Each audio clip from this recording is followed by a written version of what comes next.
Hi, everyone. It's Monday, and we're here with the Creature Code podcast. I'm your host, Angel Morgan, and we're here at UPRN Paranormal Radio 105.3 in the Gulf Coast and 107.7 in one of my favorite cities, New Orleans. And that segues so nicely into my awesome guest today. My guest is the co-founder of the New Orleans Paracon. And this is the first Paracon in New Orleans. It's a paranormal conference. And Jenn Talley is amazing. I don't know how she's done it. I couldn't do it. She has brought the A-listers of our world together in one place. Like it's amazing what she has done. And I'm so excited because I'm actually going to be there in July. But I'm going to let you tell her not only a little bit more about that, but we're going to talk a little bit about the lore of New Orleans because everybody knows how much I love this place. So without ado, I am going to introduce my beautiful, wonderful guest, Jennifer Talley. Hello, hello, hello. Hello. How are you? Good. Just enjoying this Monday and all of this chaotic energy. Right. We've got a retrograde coming up. And what else do we have? We have all kinds of energies happening right now. Yeah, tomorrow you are special too, because tomorrow is my birthday, June 9th, and there are some massive energies happening. It's a good luck day, apparently. The first in decades like this. Wow. Yeah, so it's going to be exciting. But yeah, the energies are very cross sector, I think. Yes. So I'm really happy you're here. I was telling you earlier, I traveled like 2 hours today to actually get to this show. There were so many technical difficulties, weird things happening, but here we are. And I know my audience wants to know all about you. So let's start from the start. Tell us about you, Jennifer Talley. Well, I'm the co-founder of New Orleans Paracon as well as New Orleans Paranormal Society. My husband and I founded both. We What a crazy journey to get to both. But we do live in the French Quarter in New Orleans. So if you had an A-list location to live in and do these things, I think this is probably at the top of the list for most people to visit and do the stuff. So we've been doing for the Paranormal Society public ghost hunts in the French Quarter since, well, full-time 2021. I actually started it in December of 2019. So there was a little break in that. But that break, it did give us an opportunity to investigate a bunch of spaces in the French Quarter that you'd never get to do it unless everything was closed. So we were real fortunate to be able to use our time that way. So, and then we have been kicking around a Paracon and woke up one day and Chris said, you know what, we're going to do it. And so, and we want to be different and we want to be educational for people. We want new people to experience New Orleans, our culture, the soul, the vibe, the literal spirit that's here. And then learn some stuff about abilities and investigations and all of those things. And then we were real fortunate that we did get the A-listers that we get, including you. I really think it comes from we were fortunate for them to say yes, because I think it comes from our vision with this to be educational and them sharing in that vision. I mean, you can come to the Paracon and get your photo taken with your favorite para celebrity. Do that. But then learn something. Yeah. You know? I agree 100%. So who are some of the people who are going to be at the Paracon this year? We have John Zaffis. He is the nephew of Ed and Lorraine Warren. They are portrayed in the Conjuring series movies. He's also known as the Haunted Collector. So he specializes in haunted and spirited objects. We have Patty Negri, who is known as the White Witch, whom I actually and is this beautiful, lovely white spirit of peace and love that you see on TV. She's been everywhere. She's no different in person. So she's going to be teaching us a bunch of things, including bath. If she teaches us bathroom magic, it's going to be everyone is going to have a salt shaker near their toilet. I promise you, it's stuff. And it's funny. I was watching her reels, and she was teaching like, hey, before you sit, throw some salt in that bowl, because it's a big cauldron, and we'll Oh, that root chakra down with all the swirling water. oh, Um, that's interesting because the salt will pull all the negative energies into. Hey, that's actually kind of a neat way of thinking. I never even thought of that before. Me either. But if you look at paranormal movies, everyone gets activity in the bathroom, Actually, but that's mirrors and water. yeah, I guess that's very true. Yeah, I never really thought of it that way. See, this is why I like to hang out with different witches and psychics and medium because no matter how long you've been on this path, there is always something to learn. There is always something a little bit nuanced. And I think that's really exciting. And that's what helps us to grow. Yeah, And you're also going to have, like, you're going to have different people from the different cultures in New absolutely. Orleans. And you even have, I believe, Father Sebastian, the Fangsmith. As Yes, Father Sebastian, he is one of Patty's best friends. He is Patty's best friend. I'll put it that way. He is a practicing vampire. He is head of or member of the largest vampire clan in the world. They do endless night balls around the country. Um, and he's going to be teaching some vampire magic. He's going to be sitting on a vampire panel that is in our workshops for everyone to attend. We have you teaching about pets. We have that. Okay, so if you're a science geek, if you are into the metaphysical, physics, science, sound waves, we're all just vibration. But I want to hear about science. We have Ron Iacovetti and Lourdes Gonzalez from the Digital Seance Experience. Not only did he what's a redevelop, wait, whoa, whoa. What's a digital seance? What is this? so Ron has redeveloped some older technology that is a form of a spirit box, Mhm. but it uses static white noise. There is no radio. Wait, what? And you pull it through these sound filters that you would use to produce an event.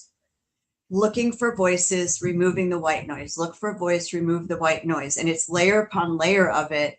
And there's what's the false positive if you're not broadcasting? Wow.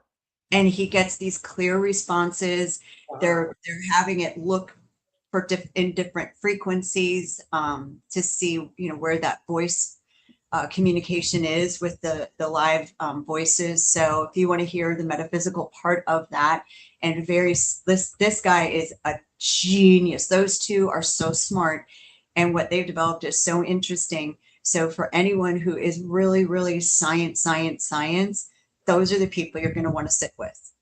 Well, Because it's interesting. I really love it when science, technology, and spirituality, metaphysics find their balance. right, And I think or that, catch back up with us, sorry? or science catches back up with us. Yeah, yeah, exactly. Right. Yeah, And I think that that is exciting that all of these different energies, cultures, I always call them cultures, yeah. different cultures are descending on the one in the one place. Okay, so I have a question coming up. What is vampire magic? I like the bathroom salt idea. Oh, I knew you would, Sophia. I actually thought of you when you were saying this. This is Sophia. She's my heart and my joy. So as Oh, soon as you said bathroom and salt and toilets, I'm like, okay, that's gonna be something Sophia definitely works with. So what is vampire magic? She asks. so I'm going to give you my very preschool understanding of it because that actually is a class that I want to listen to. Mhm. From my understanding, it is based off of ancient Mesopotamian and Egyptian spiritual practices. Hmm.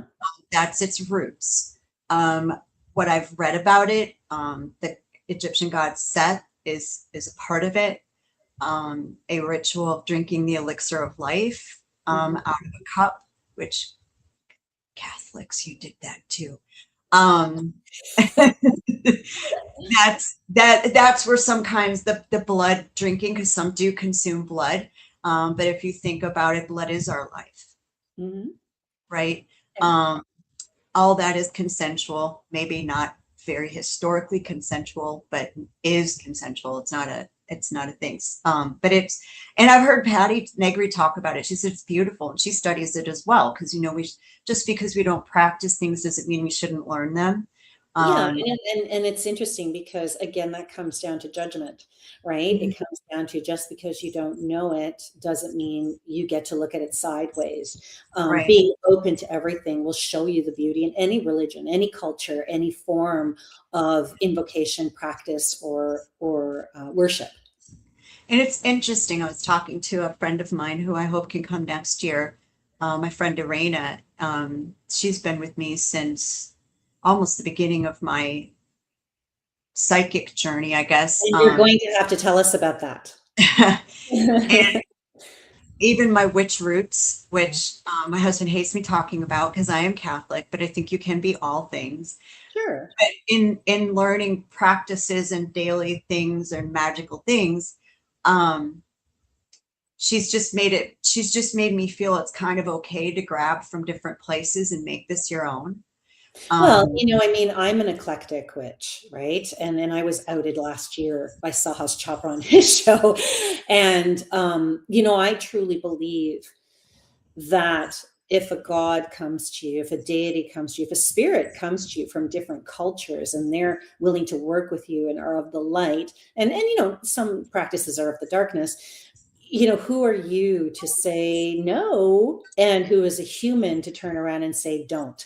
Right. right, I would never say that I'm a shaman. I would never say that I am part of a closed practice. But if I am given permission to do certain types of work, then I'm definitely going to do that because I'm eclectic, because I work so many cultures. So I agree. I agree with you there. Like, and I feel like that's something we have in common because it's interesting. So when I found out when I got confirmation I had abilities of some kind, which was a few years ago, boy, I think it was probably 2021. Well, no, before that, but I didn't start actually working on them until about 2021. So I think I found out 2019, 2018. I remember us sitting at dinner and having that conversation. Oh, and reflecting, there was one meditation I did, and I was telling my friend Brick that I feel like I'm walking through a college grounds with all the fraternities and sororities and groups with tables set up, and Mm. that they're all trying to recruit me. Mm, And I have a friend that works very much with Odin and Freya, and I don't know that I have any Norse roots, but she Freya appeared to me, which right. I found very shocking. And then I saw a few other, even some of the dark, and Yeah. which scared the heck out of me, I'll be honest with you. But I really felt like they were all like, hey, come look at us. Hey, come look at us. And at the time I was really confused. Oh, Egyptian was huge. Oh, everything was Egyptian, Egyptian, Egyptian, Egyptian, and Isis and Bastet. And that was the most prevalent thing. And looking back on it now, I think that was my and maybe I'm interpreting it wrong now, but I don't think so. I think that was my prelude to the you're going to be all things. You're going to work with all things. That's Um, right. so that was kind of an interesting little journey of you keep your journals, and I bet if I looked at my journal from a couple of years ago, I won't remember most of it. Right. Right. And I think that that's fun because I do that too. Like I'll have journals and I'll look back at them years later and go, "Oh my God, really? Like I seriously? don't Yeah, I thought or remember that's what that. I used to hear. That's how I practiced, and it's kind of fun. I actually enjoy doing that myself. Yeah. So in New Orleans, when you started as a psychic, what was that like? Because New Orleans is such a different place. It's such a I remember getting off the plane when I was there and thinking, I'm going to get right back on because the energy was so big. I almost couldn't handle it. And it took me 2 days, 2.5 days to really acclimatize. So I can't even imagine what it must be like as a young medium psychic, clairvoyant, finding themselves in that, that soup of energy that is historical and cross cultural. Yeah, it is heavy. It's very heavy. It's very intense. You're not the only person I've heard that has come to the city and said the same thing. Um, it's a it's it's a lot of daily work to keep yourself grounded, clear, centered. It's daily. Um, and it was intense. I think when we used to do the walking ghost tours. And that's when I started feeling, I'd walk home and I felt this invisible gust of wind push me all over the sidewalk. Mm. And I thought, what is this? And for years, when we lived in Houston, I would be going to sleep and all I would see was faces. It was like in black and white or charcoal drawings. I'd start seeing these faces of people. I'm like, is this happening? Am I making myself hallucinate? What is this? And something started drawing me to crystals and this metaphysical shop in Houston, which I wish I could go back to because it's lovely. Um, and then we came here, and then we got these jobs, and my husband started getting affected. He had pictures taken of him where his hand was gone. Wow. There was no reason. His hand was translucent, and parts of his fingers were gone. You could see the card that his hand was blocking. How does that happen? Yeah, exactly. And so we had a voodoo priestess come. He thought to do a clearing, and he told me that she was coming, Dr. Joy. And I said, Chris, I know what it is. And he said, what? And I said, I have abilities. I'm supposed to be able to see these people. And I guess I'm not paying any attention, so they're going to you to Oh, get my attention. wow. And he's like, that's not true. Da da da da da. Mr. Skeptic, you know who he is. And she came here and he left for the reading and she did my reading and she told me exactly what I told him and then explained why I have migraines on my right side and my ear hurts only on my right side, Mhm. which was my grandmother yelling at me because I wasn't paying attention to her, which she has a very strong personality. So I get it. And then he came home. He said, well, have you figured it out? And I looked at her. I said, you're going to have to tell him this. And then it took me a couple of years to find a teacher, which is really sad. I couldn't find anyone here to help me. You couldn't find anyone in New Orleans. And why do you think that was? I think a lot of the feedback I got is they were afraid I was going to do readings and they did readings and they didn't want any competition. But I kept telling them that's not it. I just don't know what to do with this. I don't know what this is. I don't know what to do with this. I don't know even where to start. And we finally found Sam and Brick at Hands of Fate to help me. And I started going to mediumship class with Sam. I did it for about a year. Mm. And we were trying to figure out, okay, what is it? What you're clear what? Yeah. And we found out I'm clear all of it. Yes. I, Clairvoyance. Yeah. I also found out that the food tasting, what is it, Claire digest? I can't No, even say it. clear. Oh my God. Now I can't even, like, you know what? I'm so bad with the Claires. It's not even funny. It's Claire Claire. digest something. That is food. Or I'm looking this up because for those of you guys listening out there, clear cognizance, clear, That's the clear gustance. Thank you, clear gustance. and I do, and apparently I didn't know this. Apparently that's pretty rare. I taste food memories. Oh, So do you do? Wait a second, I do.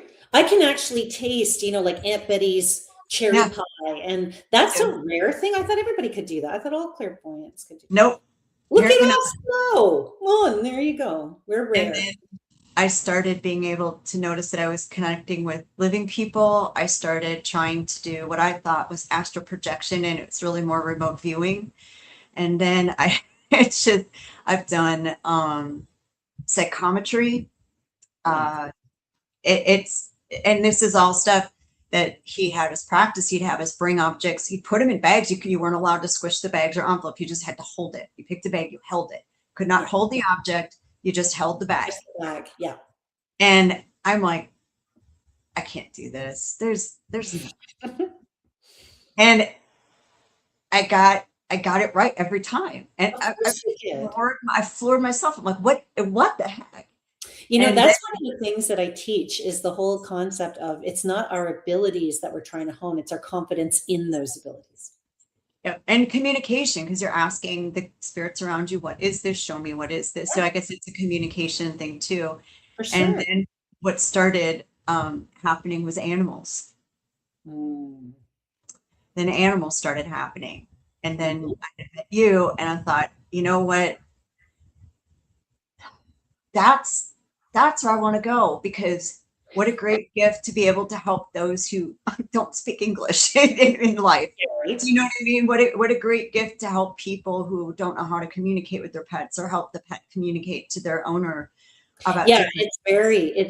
it's a very important, I think, skill to have, especially today, to be able to bridge the human world with the animal world. Not just for even rescue, but it's also, I think we have so much to learn from them, right? We Yeah, need to connect to our own inner animal as well. And all of these things are so in this particular phase of our, I guess, awakening.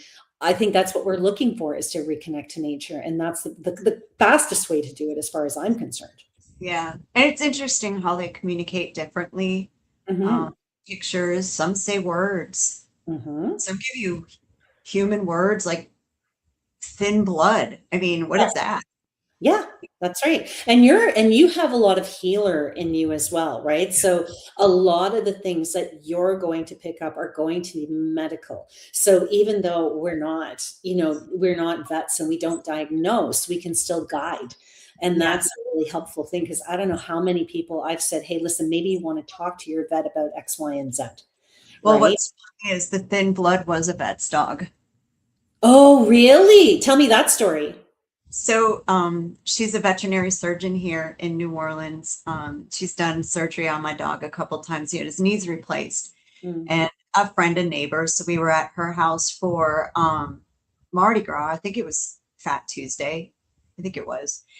And her stepdaughter was there, and she has a beautiful balcony at the end of Bourbon Street, residential part of Bourbon Street. And yes, there is that. Um, and we're all sitting out there, and this dog just comes right up to me, and I started petting it. It's a little, I guess it was a lab or something like that, a retriever.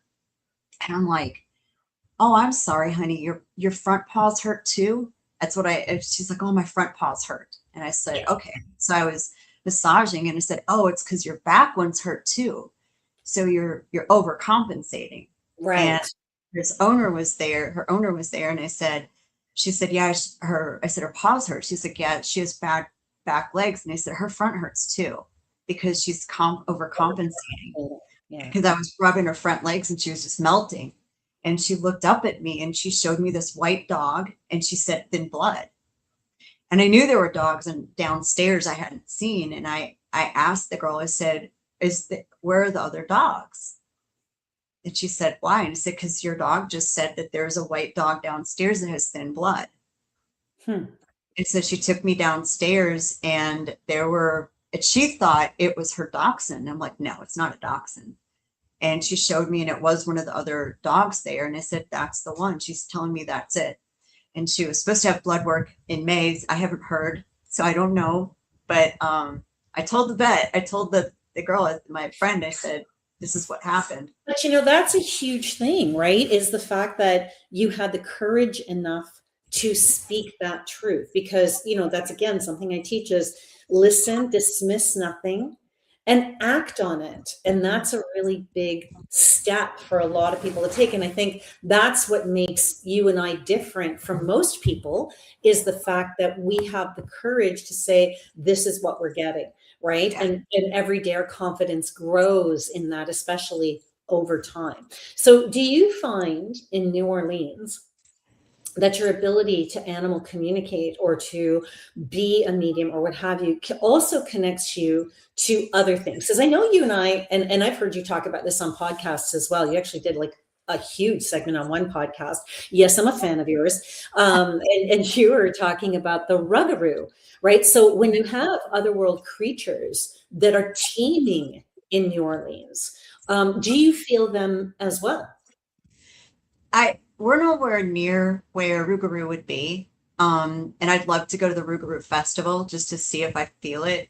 Rougarou, Bigfoot, most of the cryptids are out in the bayous and the swamps, which I'm not out there much.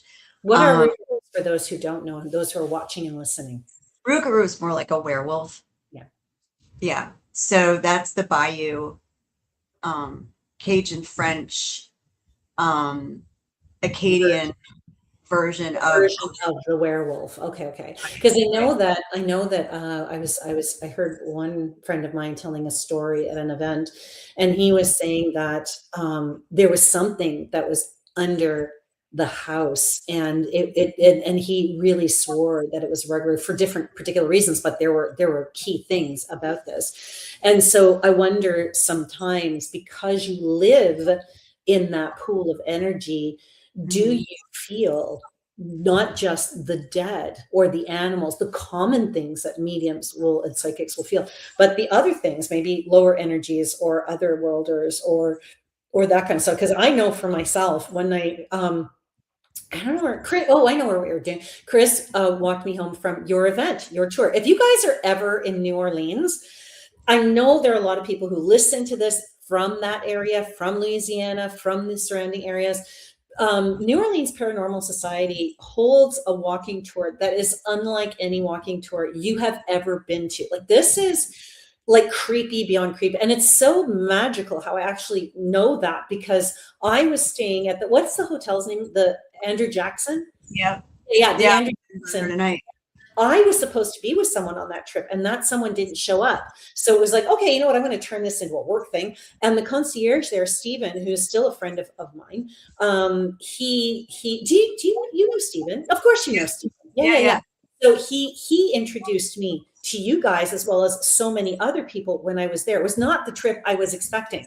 And so I remember that night coming home from that walking tour, and he had stopped me at a few points. This was way after. And one of them, well, before we even get to that, you guys have this amazing walking tour that you Yeah. do where you actually use an SLS camera. Yeah, it's called, I guess the technical term is a public ghost hunt. But our spaces are small, so we only take 12 and 13 people. A lot of people think like there's bigger spaces, it's everyone all over. And we're a teacher too. We teach you concepts behind the equipment, why we think it works. We give you either some history of the location that we go to, and we go to two every night, or historically the evidence, the kind of evidence we've caught. And then we guide you and assist you in using the equipment. So this is hands-on Yeah. teaching of real ghost hunting and proper technique. You know, some television and online shows don't show you the best and safest way to do these things. I agree. And what I really love about you and Chris, and that was the thing that really struck me that night, was the fact that you've created relationships with the spirits in your spaces that you work with. You don't just go and talk about the history and work and educate in that regard. You also do offerings to these spirits. You talk to these spirits. I remember when I first got to the Andrew Jackson, I remember being in the room, and I was going to kind of smudge my room, do my thing, which I always do. And there was this man yelling at me, like literally yelling at me. And I'm like, dude, if you don't get away, I'm gonna clear this whole space. Only to find out later from you guys that this was Master.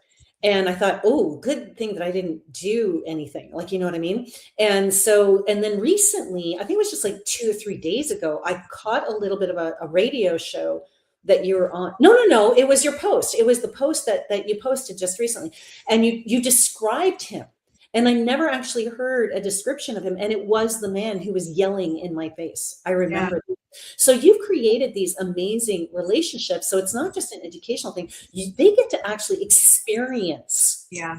spirits with you, like physically experienced spirits. And that I think is so important.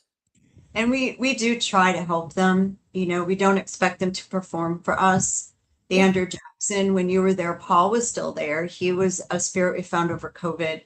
that over the lockdown that he said that he had been wrongly convicted and executed for clubbing his mother to death, and he did not do it. Yeah. We found out he was a free man of color and that his court case was right around 1832. And he said he wasn't going to cross because he was innocent. We couldn't get the court records because those were destroyed during Katrina. So what we did was tell his story. Paul, tell your story. Yeah. Paul, show these people. We got the last name of someone we think was the one who framed him and actually killed his mom. Wow. Um, and it took us 4.5 years. And it was Gumbel's birthday, June 28th, 2 years ago. Chris asked Paul, "Are you ready to cross? Are you ready to go?" And he said, "Yes. Bring the Mm. witch," which floored me because I don't know how to do that. I did, but he had brought some other people there before and who've done it, and he wouldn't go. Yeah. He refused. So I went into the Andrew Jackson, sat in her little closet while Chris was setting up for his tour, and he was talking to Paul about it. And I looked at Chris. I said, he doesn't want to go because he's going to miss you. Aww. And he said, what? And I said, he's afraid he can't come back to see you. And so we had a little talk with Paul. I said, if you don't believe me, I'm sure my grandmother's with me. You can cross and come back, but you need to cross and get that white light on Yeah. you. Yeah. You need to go see your family. Paul, it's the best thing for you. They will show you how to come back. And it's actually easier for them to come back and forth once they crossed. It's this, So, yeah. and then Chris said to him, he's like, buddy, I need you to come back because when it's my time to go, I want you there for me. I literally was just going to say that because he showed me that he was going to see him again. And Yeah. what's really interesting is the other thought that occurred to me before you said that was, what we do in this lifetime to and with spirits. Don't think for a second when you cross over, you aren't going to feel the karma of that for good or for ill, right? And I can't even imagine how many wondrous people and spirits and creatures are going to be waiting for you and for Chris, and I think that's a really exciting prospect as far as I'm concerned because of the amazing work you do. And it was a beautiful night. It was one of the craziest things I ever experienced during and after, and that just stillness. It was just still. And we asked Master, where's Paul? And he said, he's gone. Oh. So it's something that I feel is if you're going to do these things, then you're responsible. If you can help them, help them. If you can help them cross, do it. Right. They don't hold them here to perform and communicate with you. Because guess what? You're never going to run out of dead people. Yeah, you think, right? You're never going to run out of them. So if this one crosses, hey, you got a new one that needs help. That's right. That's right. And they will come to you because you're a beacon, right? And they're always going to be looking for someone to help you. And then it's for you to pick and choose which cases, I call them cases, which cases you take on and which ones you don't, right? Yeah. So in New Orleans, there are many cultures. There are the witches, there's voodoo, there's werewolf, there's vampire, there's psychic clairvoyant. So how did they, okay, this is a really weird question to some, but how did they live together? Like, is it a peaceful, is it political? Is it, Sophia had mentioned, sounds like an episode of The Originals. And the Royal actually is where they shot The Originals, just down the street from the French Quarter, funny enough. It's just down the street from the But what is that like, having all those different, I'm kind of dating myself now, but the Jets and the Sharks, so to speak, from West Side Story. You have all these different cultures. Do they get along? I think that if they don't get along, it's the living people stirring it up. If there's anything like that, we're going to have Voodoo Authentica Brandy and her crew is going to be at the Paracon to do a panel on voodoo and what it really is. She's actually going to open, if you buy the VIP or platinum packages, you'll go to the VIP party and they are going to open the Paracon with a voodoo ceremony. And you're going to see the beautifulness of voodoo, and not the Hollywood version of it. It is a beautiful, beautiful practice. So I'm going to say, tickets. Hang on, you can get the tickets at the neworleansparacon.com. So again, yes, that's neworleansparacon.com. You don't want to miss this weekend. This is July 31st to the 2nd. to August 2nd. Yeah, We to did August 2nd. we did roll out a weekend pass. We're trying to get a room night option added on for locals who want to, or local-ish, who don't want to drive home after a ghost hunt. So listen, this event is put on by two people who live and breathe service. We have been in the service industry for years and years and years and years. If you're going on to buy a ticket and you need to add something on, or you want to change it, or something is not working, you can email, call, or text us. We will, Chris and I, if we can figure out how to accommodate you, we will do it. Absolutely. And you guys are so amazing. Like, you're not just organizers, you're not just paranormal people, like, you're really good people. And you're really easy to work with, and you're really easy to just absolutely love, the both of you. Okay, so now I have a question for you. Chris isn't around, so I can ask you this question. How do you feel about yourself as a witch in New Orleans, and how are you accepted there as a witch in New Orleans? Like, there's the craft, and then there's voodoo, and then there's vampire. So here you are, this clairvoyant who has the craft in her, and you're bringing together maybe some cultures who don't necessarily look well on that particular culture. So how do you like, how do you resolve that? How do you kind of go, okay, this is who I am. I know you don't necessarily respect or like my culture, but I want to work with you, right? Yeah. First of all, what's it like being a witch in New Orleans? I'm outing you. I don't talk about it much. I don't talk about it much because we do have ties to the Catholic Church, and I've got to keep that kind of Right.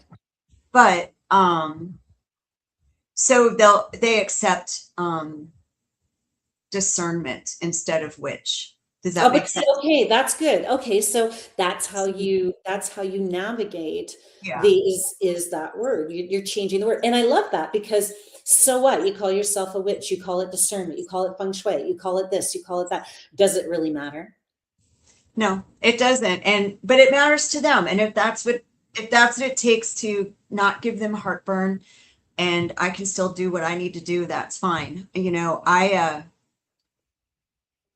I do more, like you said, on the healing side. That's always where I've been. I've always been a mama energy. I'm a mama through and through. That's just how I am. So I kind of. And if you really think about it, all cultures are that. If you look at hoodoo and the root magic, right? If you look at even feng shui and what that is all about, it's about harmonizing. Yeah. Real witches are witches who heal. They were the healers, right? Even in Catholicism, it's all about healing. In the end, it's all really the same thing. It's just how you wish to address it, I think. Oh, So, your Sophia lady had a good question. That's a great story too. which way? What did she say? Sorry, I'm losing this because You mentioned you're a Catholic. How does your family feel? Ooh, want to go there? I'm happy to go there. Okay. A few years ago, when I started this journey, my uncle Jack died. It's my mom's oldest brother. July 5th, I got the phone call. He was hit by a milk truck tanker. Oh.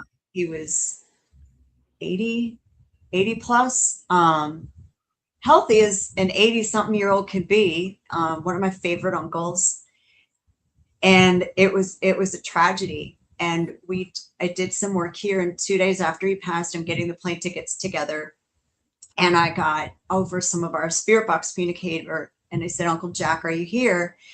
And I got yes. And then I said, can you tell me what happened? And all I got was something about neighbor and escape. Mm. And I thought, okay, I just want to know if you're Uncle Jack. And I took this coin off of my family altar. I said, who is on this coin? Hmm. And he said, my dad. And it was a coin with my grandfather's face on it from World War II. Wow. And I said, okay. And so when I went up to the funeral and stuff, I told my husband, I said, I'm telling everyone we have witch blood. I know I have it on both sides. I know my grandmother on my dad's side, my grandfather on my mom's side. There's no way this man could have been as lucky in World War II, being Right. captured twice by the Americans and almost executed because he has a Czech accent and didn't follow baseball. It's the craziest story. I'm going to tell him. And my Right. mom knew I had started this journey. So we had gone to his funeral, waiting for his internment. A few days later, we went to this family dinner and we were all sitting around, and I had recorded this message from my uncle. And I said, first of all, I want to tell everybody a little secret. It's going to be hard for some of you to hear, but I think you're going to understand some things in your life once I tell you. We do have a witch bloodline, and my family is Catholic. I mean, Catholic. Yes. And, yeah, and the floodgates opened.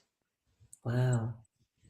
We all found out we were holding the secret from each other about all the abilities we had. Wow, that's amazing. So this actually brought the family, nurtured the family. It did. Wow, that's amazing. I got phone calls from cousins who couldn't make it about different, my one cousin, Erin, she is speech therapist in California. She works particularly with non-communicative autistic children. And she said, I just know what they're saying. She goes, I just know. I said, because Yeah, you do, because yeah. you're communicating on an energy level with Energetic them. level. Yeah. You don't need the speech. And that's what makes her so great at her job, because that's where she's supposed to be, right? Yeah. So then I brought the recording. I said, I have his voice. I have Jack's voice. Do you want to hear it? And I said, if you don't want to hear it, I won't play it. And everyone said, please play it. So I played the whole thing. And one of my cousins, Janie, she gasped. She Mm. was at a picnic the night before this dinner. She was at a gathering at a friend's house, and a lady came up to her and said, I'm really sorry about hearing about your uncle. She said, I tried to help him. And she said, what? She said, the accident happened right out front my house, and it was rural, so it's big yards. And she is an EMT. Oh, wow. And she ran to the car to try to help my uncle get out. And she couldn't open the door.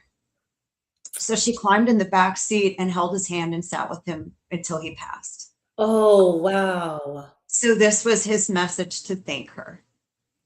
He knew she was there. So that was when my cousin should have been there. And this girl was a friend of hers. And she said, I will call her tomorrow to That's tell her incredible. thank See, I love stories like that. I love them because they're heartwarming, they're relatable, but they're validating, you. right? Mhm. This is true healing to Yep. me, right? This is why we do what we do. And then this is where the whole family, there's probably one section of my family that they know, but we don't talk much about it with them. And Yeah, that's their choice. But they don't give me any grief about it either. So it's fine. yeah. But it's amazing how supportive. I'm lucky. I know stories of people who don't get this. Oh yeah, totally. I'm one of them. You know, it's weird. I'm one of them and I'm not. Yeah. I actually, my mom basically turned her back on me when I told her this is what I was doing. Nobody talks about what I do, right? And one day I called my mother and I said, I have something to tell you. And she goes, oh God, what now? And I'm like, oh God, here we go. And I turned around and I said, well, it turns out I can talk to animals. And there's this silence on the phone. And she turns around and she goes, now that I believe.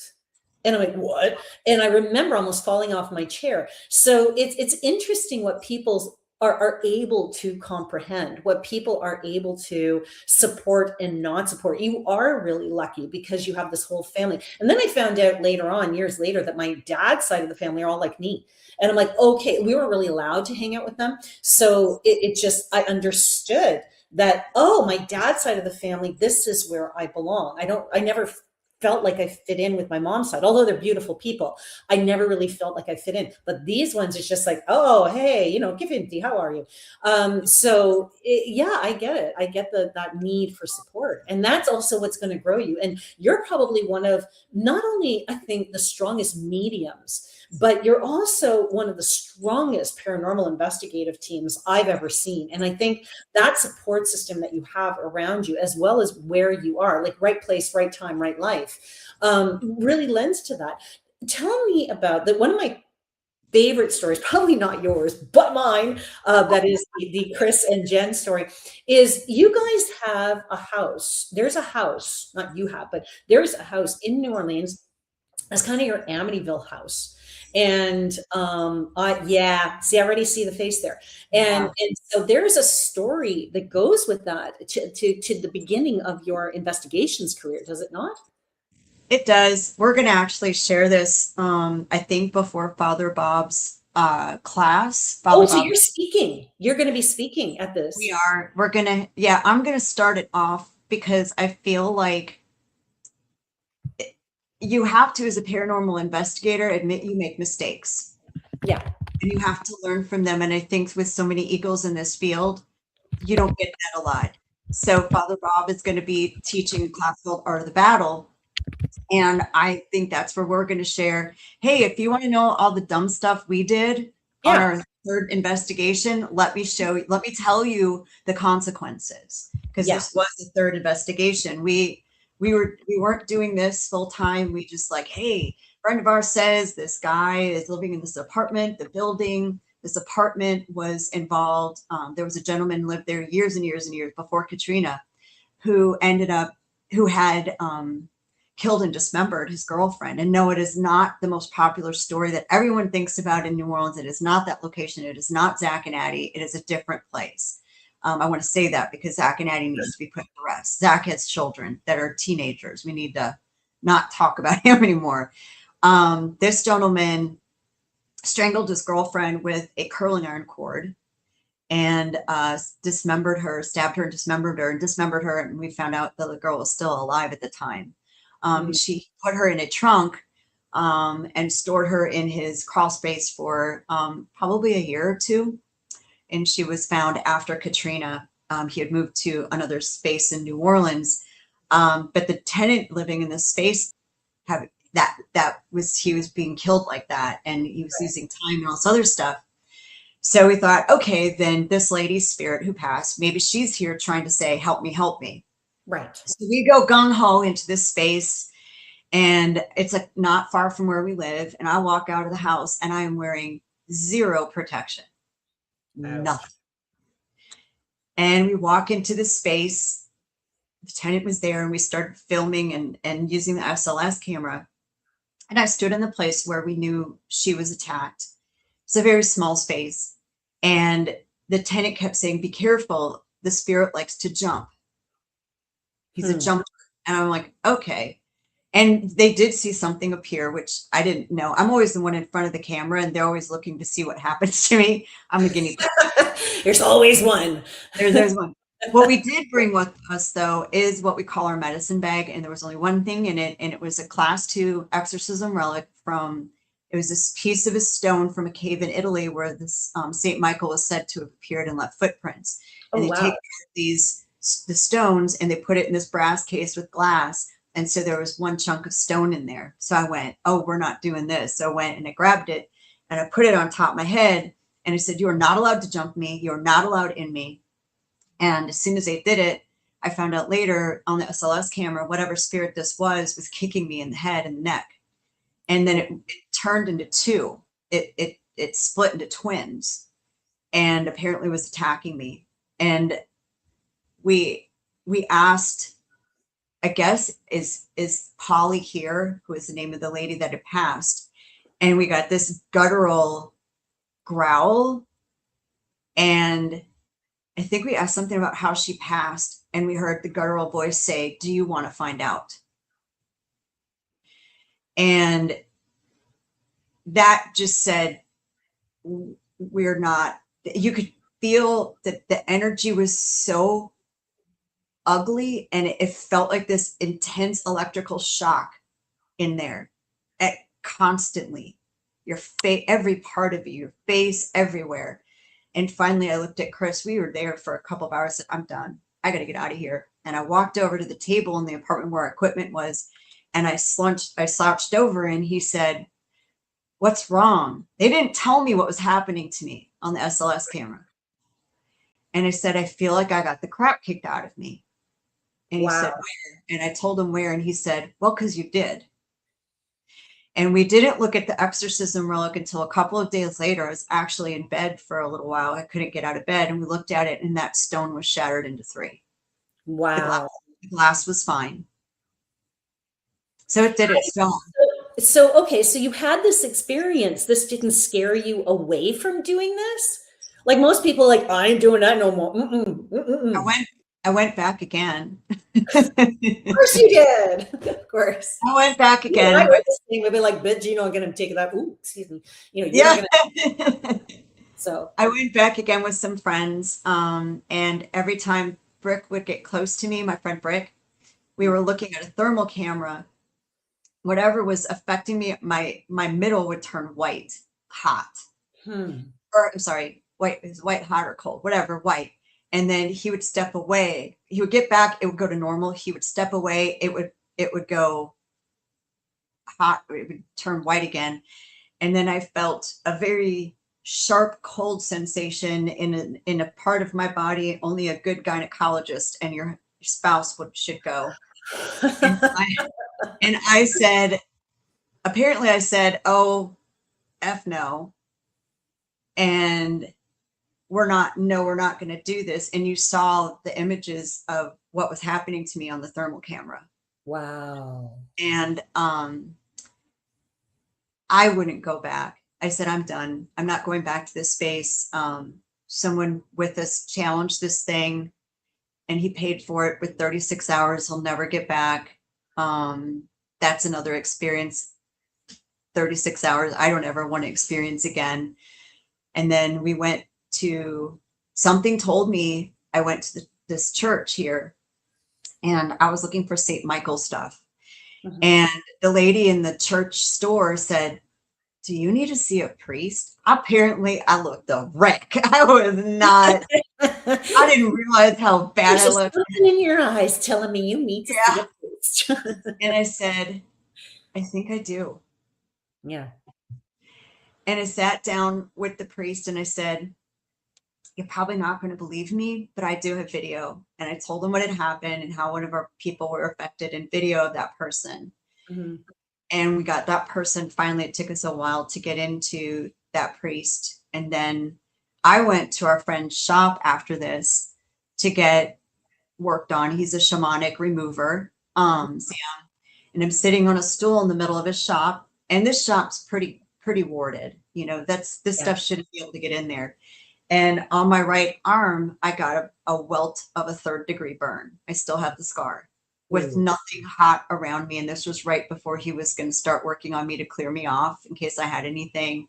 And then the other person came in. We did it, and the 3 of us did a lot of work on him. I actually saw some of my guardians angels, which I don't see very often, come in. And we met with the chief exorcist priest, and he worked on us too after scolding us for a while. But we turned the evidence over and they certified the place for an exorcism. So we weren't crazy. It wasn't just a bad human. Yeah. This was, and you don't get, in the time frame we got the certification, you don't get it unless they already knew. I heard somewhere in my journeys that in the States, every state has an exorcist priest that has been assigned to it. But Yeah. Louisiana has multiple, has like 3 kind of deal. No, New Orleans, the city, has 3. New Orleans. Oh, so it's even more specific. Wow. Okay. Yeah. So why do you think that is? It's the energy here. This is all of these magical, beautiful practices that sometimes, Intersecting.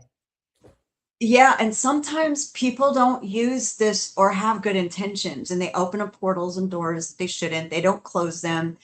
they think they're asking for one and it's something else. We've run into both. Oh, yeah, just been there, done that. I was actually doing a removal for someone, and I thought I was working with that particular removal, but you know, the gods have a sense of humor, and it was bait for something bigger. Because I'm sitting there going, this is too easy. Like there's something not right here. And as soon as I had said that, boom, there was something uglier that came up. And I'm like, okay, this is what we're dealing with. And I'm always ready for that now. I think after 30 years of doing this, there's always something in my head going, okay, you're going in from one thing, but you know what? We're pulling the walls down. You know, what other kind of ghostly mold is in there, right? Yeah. Sophia says to you very specifically, Thank takes you. a special person to have the courage to persevere and keep going. Good for you. So Thank you. I did not do another private investigation for 2 years. Wow, really? I didn't know that. Well, I'm glad you came back. I'm glad you kept working. I'm glad you kept doing, because without you, we wouldn't have what we have today. And I think it's so very, very important. And if for those people out there who do this, let me tell you that thing still follows us. Oh yeah. Once you're on the radar, you're on the radar. Yeah, you're marked. And that's what we told the exorcist priest. We're like, listen, if you want us to sit there and tell you everything we did wrong, we'll give you the list and feel free to add to it. Yeah. But at the end of the day, we done stepped on the hornet's nest. They know who we are, where we are, and there's nothing we can do. I could stop this right now and it still will follow me. Yep. I mean, that's the reality of it. You know, we met the private case we did after that was at the house where Marie Laveau's house stood. It is not Marie Laveau's house. It is the dirt that Marie Laveau's house in the city was on. It's what we call a shotgun double. So it's a duplex, but shotguns are just room. There's no hallway. And there was a clean side and a dirty side, and the dirty side did have a very malevolent human there who wanted the power of a demonic and sacrificed a family, made a mother watch him kill her baby and her husband before he killed her and was holding him there. Oh. And then there was another spirit, David, who was a serial killer and rapist, I think from the 1920s, that was there. And we worked with the church again. They came and did a clearing, not a blessing, a clearing. Big difference, people. They are different. And the serial killer guy followed us to one of our other locations. Yeah. And showed up. He's like, you remember me? So we had them evicted. They got to go somewhere. You know what I mean? You do. No, I agree. Like have you ever done a binding on any of the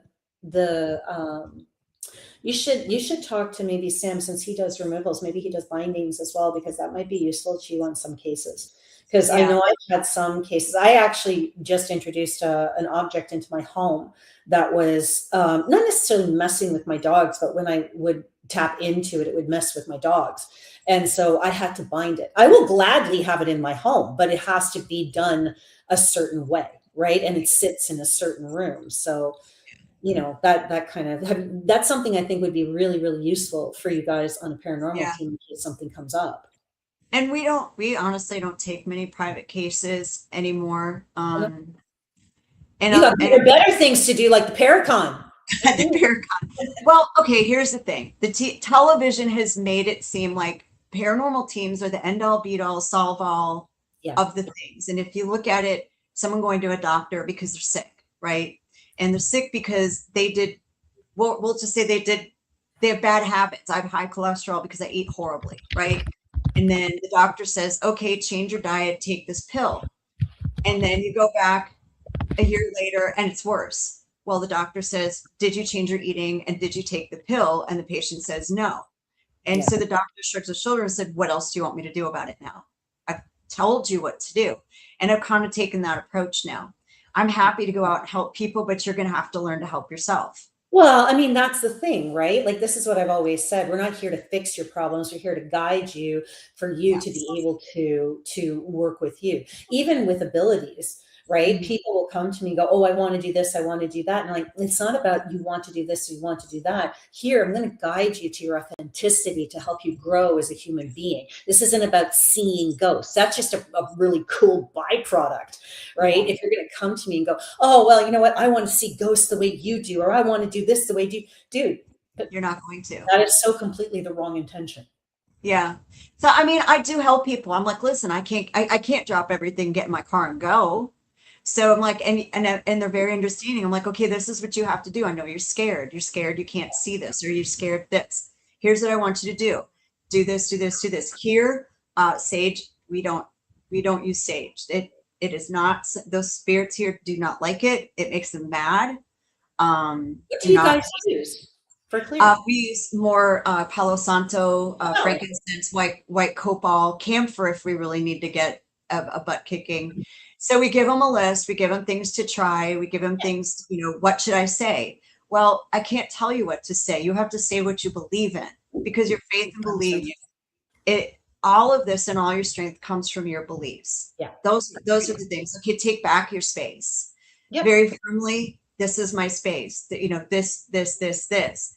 Have you done Ouija boards? Have you done this? Have you picked up a spell book going, I wonder if this stuff is real? All those things are Right. things people have done. Well, I remember, and even as versed as we are in this world, there are cases that are just not for us.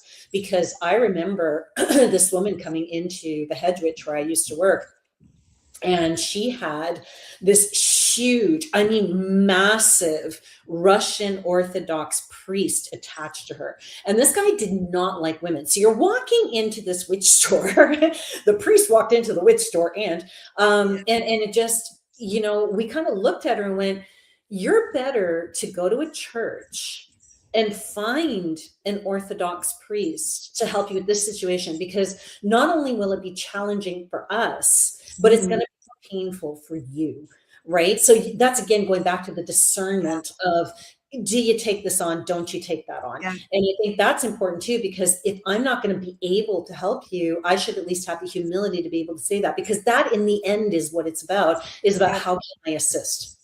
And that was something we work on too, having resources and outlets for, because most of these things aren't near us. Like it's hours away, for us to go help. And I'm like, okay, do these things. Tell me if it makes it worse or better. Call me back. Most people don't call back. Now, if they Yeah. call back and say, hey, Jen, I did this is still happening.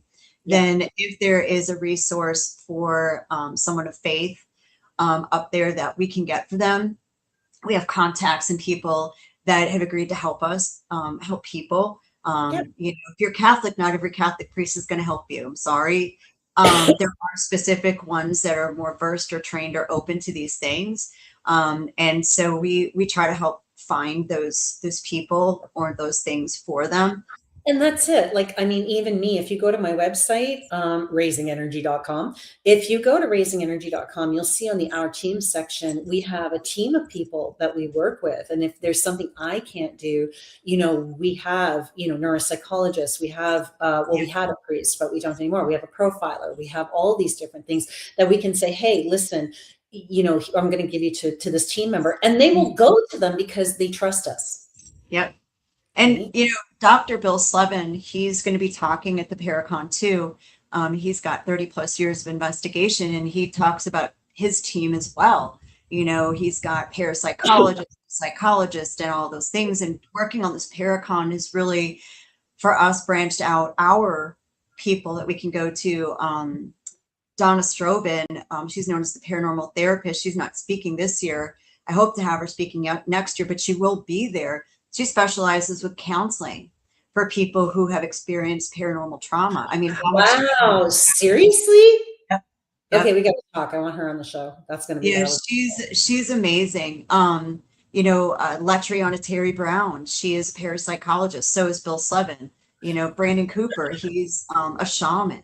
So this is the team of people just that we've met putting this Paracon on, that yeah. now we can go to and say, hey, do you have anyone in this area? Do you have anyone? What do you think about this? This is what we're experiencing.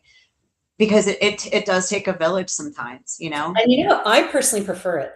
I Yeah. love the idea that if there's something I can't handle, I can call someone and say, listen, what can I do? And Mhm. have that conversation, because I'm Gemini, so I love to communicate. And I think that that's really important, because I remember even with my mentor, I remember the day I called her and she treated me like an equal rather than a student. And I remember that moment going, wait, what? Like, it was just such an Yeah. important moment for me to know that she was part of my tribe and I was part of her tribe in a whole different way, right? And I could just call her and trade spells or recipes or whatever you want to call them, right? Yeah. And that's a really exciting thing as far as I'm concerned. Yeah. And Bill Summon's going to be teaching how to conduct a residential investigation properly, and Right. give you some techniques. If there's teams out there that are going to do this, you know, he's a really good person to learn from, because what we do at a public ghost hunt is not what you do on a residential investigation. No, One's absolutely.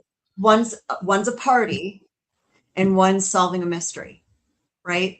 One's solving a puzzle. You know, I think one's also educational, where one is also one, the other is very healing, right? yes, Yeah. yeah. Yeah. So Depending on they are different. We would use some of our techniques that we do on the public ghost hunts, but the focus wouldn't be the same. no, of course not. No. And Okay, so, go ahead. no, that's just so that the Paracon's going to be good for paranormal teams who want both, because you're going to have the opportunity to learn from people like Bill Slevin. And Um, that's exciting. That is, and even for us, right? Like even for the speakers to be able to, talk to these people, learn from each other. I always say, I don't care how long you've been doing this.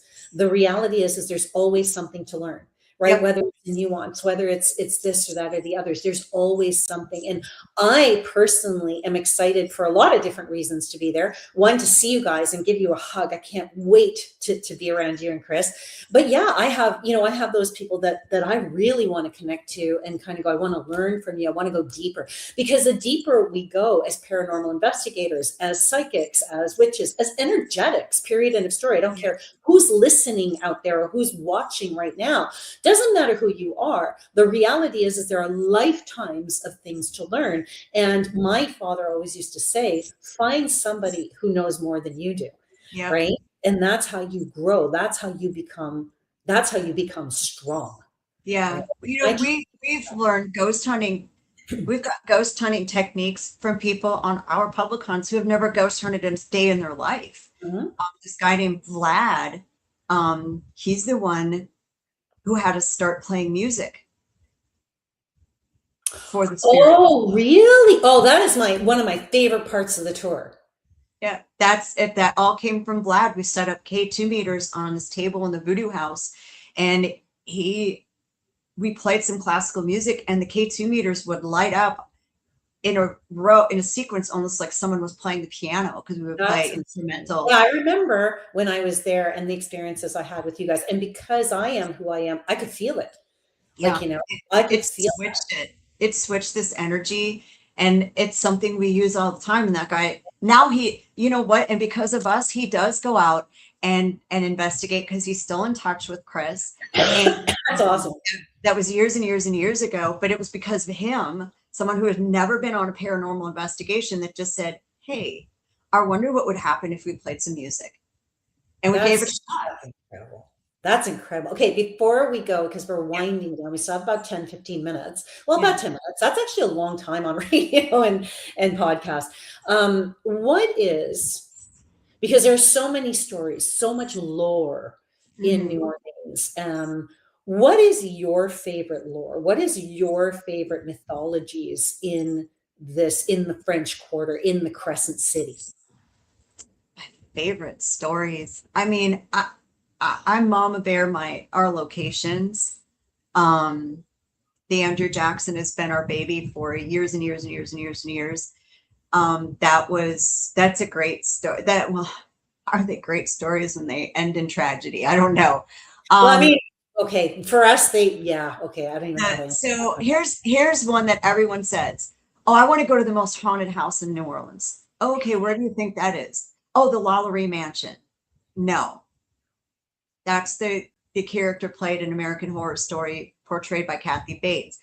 Right. Although I do love season 3 Coven, don't get me wrong. My favorite too. But understand, that was the Hollywood portrayal of these characters. Yeah, that's So right. when I say loosely based, it's really loose. Oh yeah, of course. There's no proof that Delphine Lalaurie did anything she was accused of.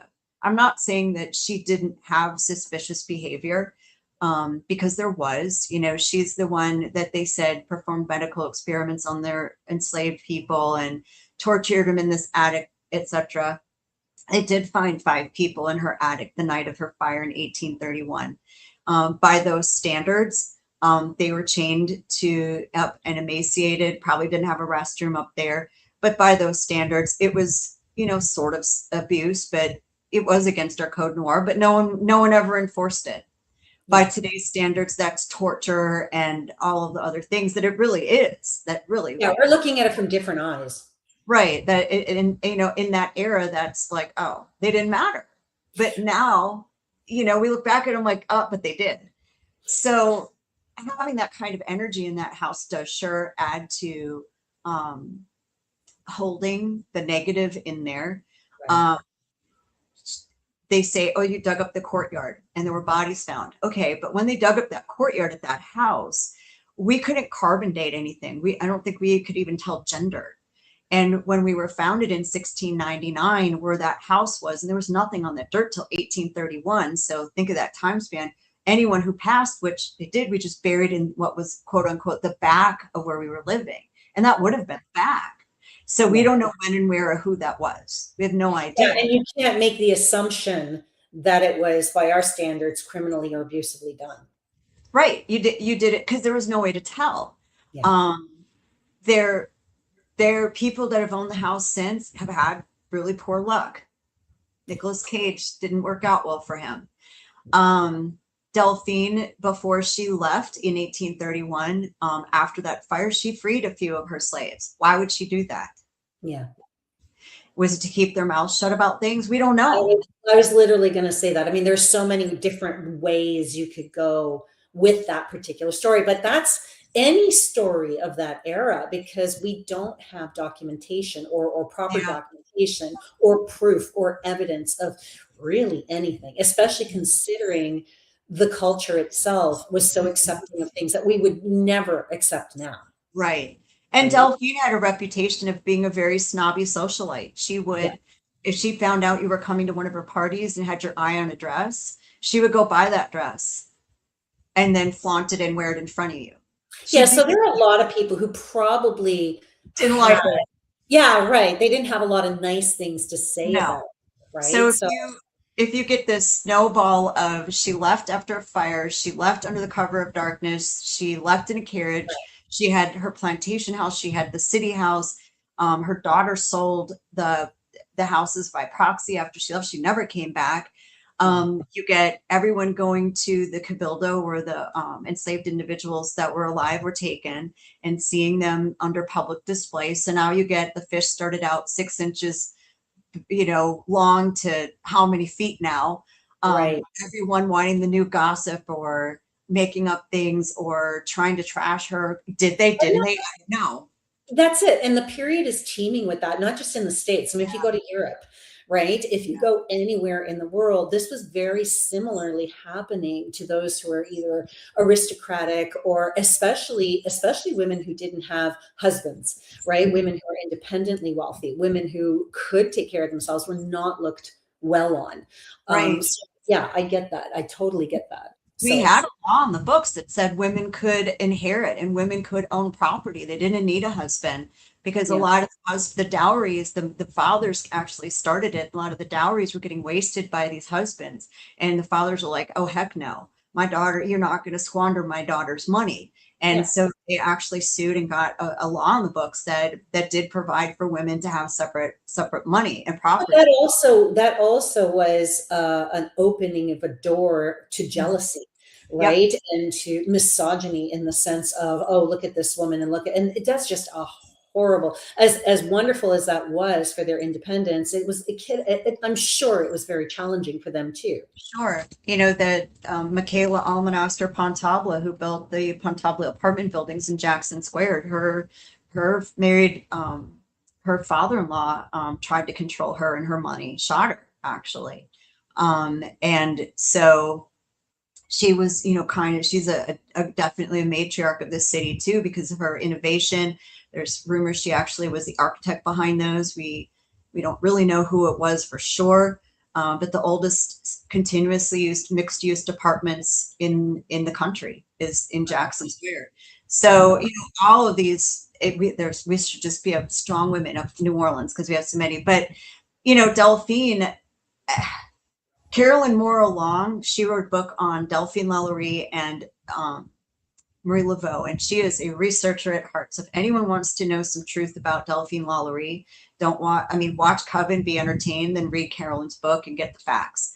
Yeah, be curious. Be curious as to who the real people are. And this Yeah. is one of the things I love about shows that are historical. They'll give you an angle on who they are. There's this B in here. An angle on who they are, but then it's up to you to go and find the truth. Yeah. Right? And imagine all the tour companies, they tell the story out front that house. And, I feel her there. Can you imagine how mad she is constantly every night? I can't even. That would be a very interesting paranormal investigation for a team of women to do. I think that was really cool. I think she stays, and that house has that bad vibe because she's mad. Yeah, because that was her home, and she had to leave. That was makeup stuff. Yeah, I can see that. So I'm on a hard turn right now. Yeah. Before we go, this is a question I've always wanted to ask you, and even Chris. Do you guys like blues and jazz? Do we what? Like blues and jazz. You're in New Orleans. Yes. Yes, we do. What about the ghosts of the blues and the jazz players? What about Louis Armstrong? And oh God, I was going to say Buddy Guy. Oh my God, he's still alive. Oh, I shouldn't say that. But what do you think of that scene? What about that culture in New Orleans? That actually is a focus on one of the locations, the Hotel Provincial's banquet room. It's really near the French Market. It used to be called Gallatin Street. Okay.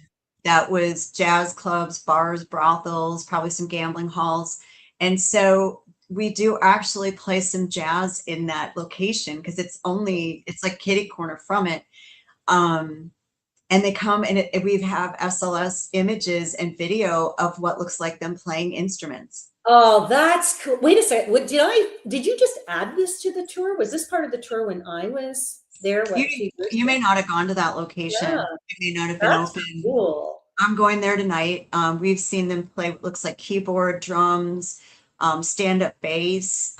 Lately it's been like fiddle, violin, and guitar, which would be new.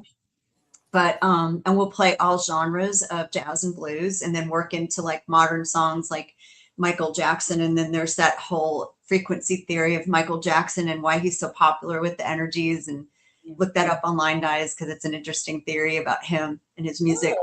But, it makes sense on why that's really the #1 artist that they react to. We find the spirits react more to fellow artists who have passed. Okay, why is that? Why do you think? I don't know. It's like vibrational. He's on our side now. Ozzy Osbourne. Yeah, Ozzy Osbourne. 2 days after he passed, I had a group on my tour that said, let's play some Ozzy. He just died. And they said, oh, play Crazy Train. We love Ozzy. And there was an energy sitting in a chair. Hi, Mom. Oh, my mom's listening too. That literally put their hand in the air and looked like they were headbanging to Crazy Train. I love it. But then the moves are appropriate for the song. Does that make sense? Yep. Michael Jackson, we've seen them moonwalk. Yeah. Yeah. There's so many things and questions I have for you. And yet we are now winding down. We only have 2 minutes. So let people know, please, about the Paracon and about, New Orleans Paranormal Society before I say my heartfelt thanks to you for being here today. So guys, especially locals listening, we have a package especially for you. If you don't want a hotel room, the weekend pass. We have day passes. If you want to do a weekend pass and you want to stay one night, we're rolling that out. If you want to do it before it's rolled out, call or text us 504-321-3366. I did put it in the comments or info at NewOrleansParacon.com. We do have 2 spots left on the weekend with Patty Negri, Sam Beltrusis, and Father Sebastian, which you are going to go to as well. I'm so excited. I know. I'm so excited to come see you guys, but I'm so excited to partake with such such amazing people. And just so everybody knows, this is an announcement. In the month of July, leading up to the Paracon, we are going to have guests from the Paracon, a la Jen and Chris. So we're trying to kind of put that together right now. So I don't know who's going to be here yet, but once I do, I will let everybody know. And then we are going to be interviewing them in July. So that's going to be really, really exciting. Yeah. Thank you, Jen, for being here today. You know how much I love you guys and how wonderful I think you are. Thank you for being my guest today and sharing all of your wonderful knowledge, education, and your wonderful stories tonight. Thank you for having me, dear. No worries. All right, we'll see you soon, okay? Yeah. See you soon. And thank you everyone for being here today. You know how much I love every single one of you. And we are going to be here next week with Wellness Woofs. Wellness Woofs is a center where humans and animals can be healthy together. Doggy yoga and all kinds of mental health, wonderful things that they do. Anyway, I'll let them explain it. Join us next week for Wellness Woofs and for all the most amazing guests coming up on the Creature Code podcast, UPRN Paranormal Radio 105.3 on the Gulf Coast and 107.7 on obviously one of my favorite places, New Orleans. Have a great night, everybody.